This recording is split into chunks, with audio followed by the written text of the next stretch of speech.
Bible dit en Apocalypse 2, versets 12 et 13, « Écris à l'ange de l'église de Pergame, je sais où tu demeures. Là est le trône de Satan. Tu retiens mon nom, et tu n'as pas renié ma foi,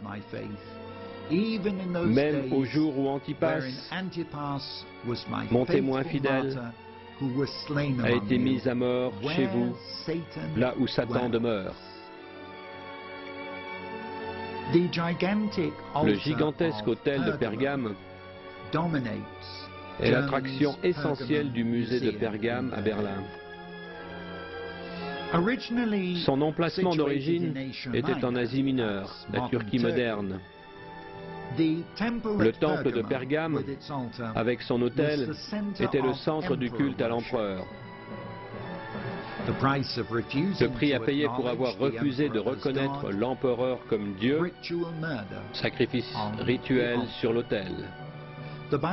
La Bible appelle cet autel le siège ou le trône de Satan. Sur ces marches, les premiers chrétiens moururent en martyrs pour leur foi en Christ. L'archéologue allemand Karl Humann le découvrit en très bon état vers la fin du XIXe siècle. Et il en fit soigneusement transporter toutes les pierres à Berlin. En 1902, le Kaiser Guillaume II célébra sa reconstruction à Berlin par un festival somptueux en l'honneur des dieux païens et déclara que c'était le monument le plus prestigieux de son règne. Il est significatif que peu de temps après, l'histoire de l'Allemagne allait être dominée par un enchaînement d'événements que l'on ne peut imputer qu'au contrôle satanique. Le réveil de 1904 au pays de Galles, avec ses résultats en Grande-Bretagne, fut connu partout dans le monde et il fut suivi en 1908 de l'effusion de l'Esprit Saint. Presque au même moment, dans une église anglicane à Monk Wearmouth, au Royaume-Uni, et à Azusa Street, à Los Angeles, en Amérique, et un peu après à Kassel, en Allemagne, des personnes rassemblées pour la prière et la louange se mirent à parler en des langues inconnues. Ce fut le début de l'effusion de l'Esprit de Dieu à travers le monde, effusion qui se caractérise par ce phénomène appelé le parler en langue, exactement comme le jour de la Pentecôte en Actes chapitre 2 à Jérusalem.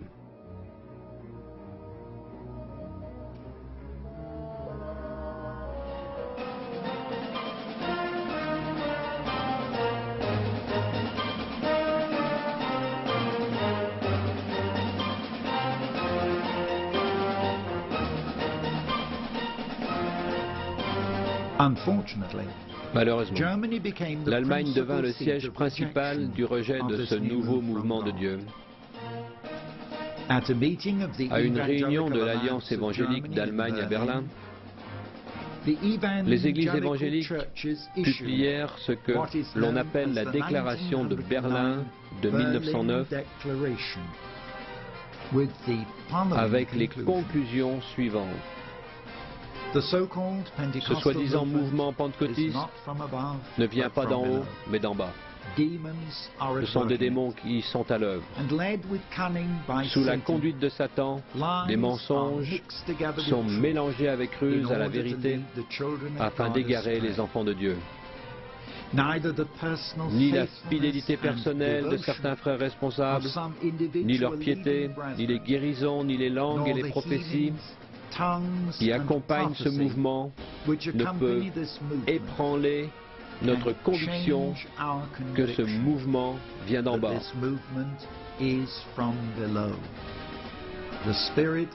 L'esprit dans ce mouvement produit des œuvres spirituelles et physiques puissantes, mais c'est un faux esprit. C'est ce qu'il s'est révélé être. Voilà ce qu'ils dirent.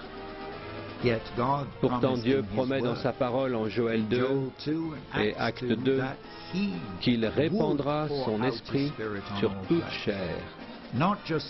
Pas seulement la pluie de la première Pentecôte, mais la pluie abondante de l'arrière-saison qui amènera la grande moisson d'âmes finale avant le retour de Christ. En conséquence, dans les années 1920, l'Église allemande devint le siège de la critique biblique moderne et de la théologie libérale qui conteste la vérité des Saintes Écritures et démolissent les fondements même de la foi. Tout comme l'effusion de l'Esprit de Dieu s'était répandue dans le monde entier, de même ce mensonge diabolique s'est propagé partout.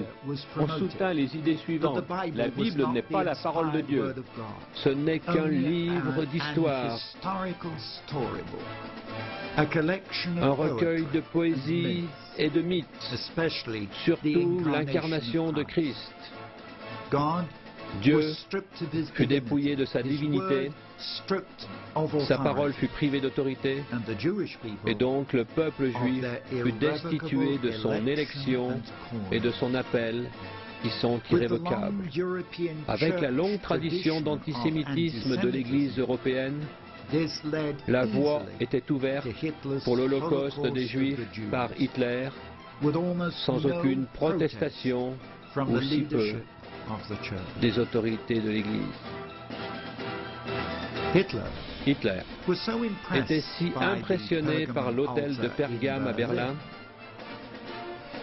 qu'en 1934, il ordonna qu'une gigantesque reproduction soit faite pour ces rassemblements nazis à Nuremberg. Là, sur le siège de Satan, il décréta que les Juifs et tous ceux qui n'avaient pas du sang arien devaient mourir. Les grandes églises traditionnelles apportaient officiellement leur soutien à Hitler, mais beaucoup d'Allemands, dans toutes les dénominations, payèrent de leur vie pour avoir gardé leur foi en Christ et pour avoir abrité des Juifs pendant la persécution nazie.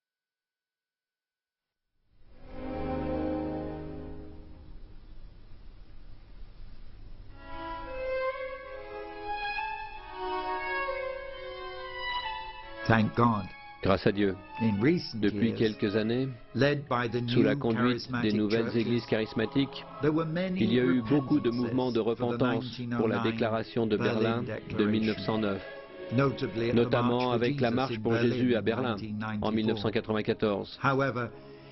En 1996, ce fut la chute de la déclaration de Berlin, qui était comme un mur de Berlin spirituel de division entre les croyants en Allemagne.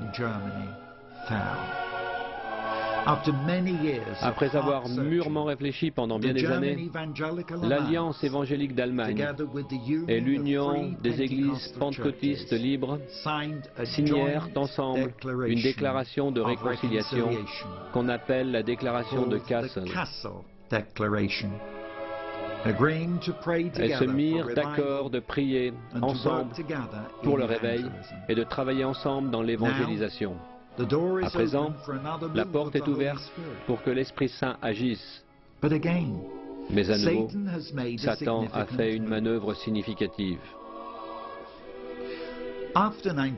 Après 1945, pendant que Berlin était divisé et séparé de l'autel de Pergame, l'Allemagne a été reconstruite et a connu un boom économique sans précédent dans l'histoire tant allemande qu'européenne. À l'heure actuelle, depuis la chute du mur de Berlin, La ville réunifiée a été reconstruite et préparée pour prendre sa place